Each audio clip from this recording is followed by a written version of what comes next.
దిగుమతి వస్తువులపైన మెక్సికో కూడా అమెరికా బాటలో పయనిస్తుంది. చైనా, భారత్ సహా పలు ఆసియా దేశాలకు చెందిన దాదాపు 1,400 ఉత్పత్తులపైన 50% వరకు సుంకాల విధింపునకు అక్కడి సెనెట్ ఆమోదం తెలిపింది.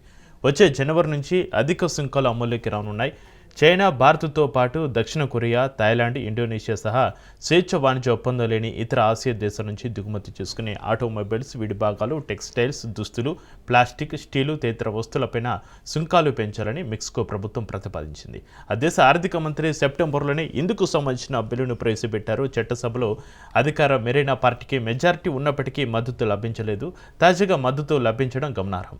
అధిక సుంకాల విధింపునకు సెనెట్ ఆమోదం తెలపడంపై అధ్యక్షురాలు క్లాడియా షీన్బామ్ స్పందించారు.